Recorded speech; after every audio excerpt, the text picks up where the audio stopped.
घटनाएं थी जयपुर शहर की। सीपी साहब ने इसमें विशेष निर्देश दे करके डीसीपी नॉर्थ और एडिशनल एसपी नॉर्थ के सुपरविजन में विशेष टीमें गठित की थी, जिन्होंने कड़ी मेहनत करके दोनों ही घटनाओं का चंद घंटों में ही खुलासा किया है। पहली जो घटना है बेसिकली कोतवाली क्षेत्र की, जहाँ पे 20 लाख का बैग पार कर गया था। ये एक अंतर्राज्यीय गैंग है बेसिकली, ईरानी गैंग, जो पूर्व में भी इतिहास रहा है जयपुर के क्षेत्र में वारदात करने का। उसी मोडस ऑपरेंडी पे वारदात हुई थी और उस गैंग के करीब 4 सदस्य गिरफ्तार किए हैं पुलिस ने और कुछ रकम भी इनसे बरामद हुई है। कुछ उनके साथी हैं जो आरोपी जो भाग गए थे, अभी उनके तलाश में टीमें हमारी काम कर रही है। और दूसरी घटना जो जयसिंहपुरा खोर क्षेत्र में हुई थी, वो 2 आरोपियों द्वारा की गई थी। दोनों आरोपी पुलिस स्थानीय आरोपी हैं, वो जयपुर क्षेत्र के। उन दोनों को गिरफ्तार किया है और उनसे मोटरसाइकिल जिस वारदात की थी इन्होंने और जो पिस्टल और चाकू वारदात में काम में लिया था और लूटी गई रकम, ये भी बरामद की गई है और इनसे गंभीरता से अनुसंधान किया जा रहा है। कहाँ से गिरफ्तार किया?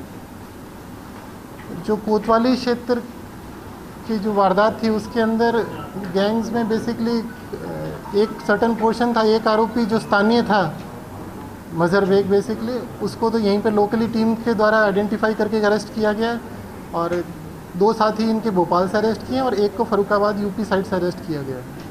तो जैसे मैंने बताया, ये अंतर्राज्यीय गैंग है, इनके काफ़ी स्टेट्स में इनके केसेस चलते हैं। तो अलग अलग स्टेट से इकट्ठे होकर के एक सुनियोजित तरीके से वारदात से करीब 4-5 दिन पहले ये 2-2 के टुकड़ों में यहाँ पर आते हैं। एक टीम आकर के यहाँ पे शेल्टर ढूंढती है स्थानीय घर में, क्योंकि होटलों में इनको आईडी देनी पड़ती है, तो उससे बचाव के लिए इन्होंने एक स्थानीय आरोपी को चयनित किया और उसके घर पर रुकते हैं।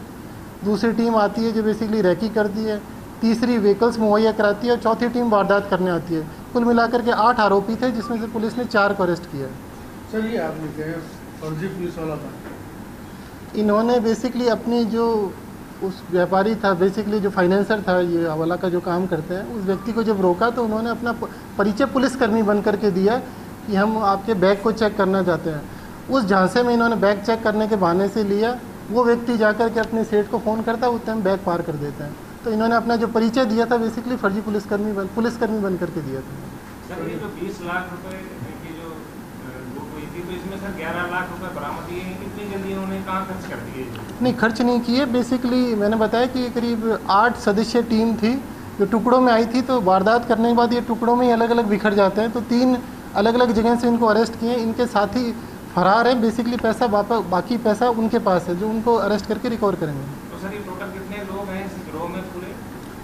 अभी तक के प्रारंभिक अनुसंधान में 8 लोगों का रोल पाया गया है, जिसमें से 4 को अरेस्ट किया पुलिस ने। सर, जो ये मजर शेख है जिसके यहाँ ये रुके थे, तो इसका आपराधिक रिकॉर्ड क्या है सर? इसके आपराधिक रिकॉर्ड अभी तलाश किया जा रहा है। बेसिकली अभी तक समय नहीं मिल पाया उसके लिए आइडेंटिफाई। इसका भी रिकॉर्ड चेक कर लेंगे। जो मेन कासिम बेग है, कासिम करके जो अरेस्ट किया, कामरान जो मेन है, इसके करीब 13 केसेस हैं वेस्ट बंगाल में, दिल्ली साइड में, रांची साइड के अंदर, और अन्य स्टेटों से इनका रिकॉर्ड मंगाया जा रहा है। बेसिकली बहुत सी वारदातों में तो ये नामजद भी नहीं है अन्य स्टेट्स के अंदर। कुछ स्टेट्स में इनको पकड़ा गया, नामजद हो पाए हैं बेसिकली।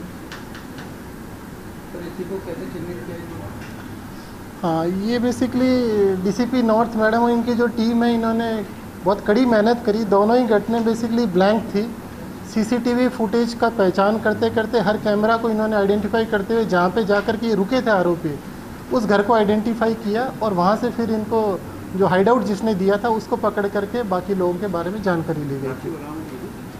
हाँ, करीब 50-60% राशि इसमें रिकवर हो गई। सर, ये सारे आरोपी बाहर के हैं, इन्होंने क्या इसका रैकी वगैरह की थी, इसको क्या मतलब फॉलो कर रहे थे? हाँ, मैंने बताया ना कि हर व्यक्ति जो 2-2 बड़ी पेयर के रूप में ये आते हैं, तो हर एक के पास एक डेफिनेट एक रोल दिया गया था। इनकी प्लानिंग इस तरह की थी। 2 लोग हैं जो बेसिकली वो जालानियों का जो रास्ता था उसकी रैकी करके प्लेस और जगह आइडेंटिफाई करते हैं वारदात कहाँ करनी है। 2 लोग हैं जिन्होंने ठिकाना देखा था रुकना कहाँ पे है।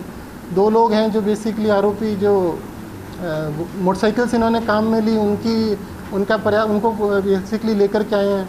और 2 आरोपी थे जो बेसिकली वारदात एक्चुअली जिन्होंने आकर के की है। तो करीब 8 लोगों का रोल है इसमें।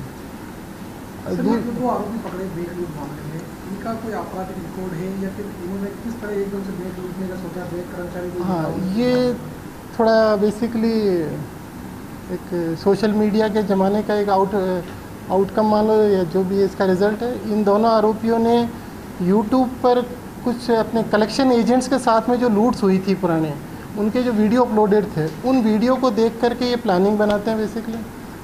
मोटिवेशन भी वहीं से लिया इन्होंने, प्लानिंग भी वहीं से बनाई। तो घटना 4 तारीख को करीब 3 तारीख को पहले जा कर के ये बैंक का सीसीटीवी का जो बाहर का था पोर्शन उसको कट करते हैं, अलार्म सिस्टम को डीएक्टिवेट कर देते हैं और अगले दिन आते हैं बेसिकली अपना हुलिया बदल करके, जो भी वेशभूषा इन्होंने करी है अपने मुंह पे कपड़ा वगैरह बांध करके अपना बचाव करने के लिए, वो वारदात इस प्रकार से की। उनको कहाँ से पकड़ा गया था? वैसे एक तो आरोपी को हम सीकर से डिटेन किया था और एक चूँकि स्थानीय मैंने बताया यहीं का लोकल था, उसको यहीं से पकड़ लिया गया था। ये भी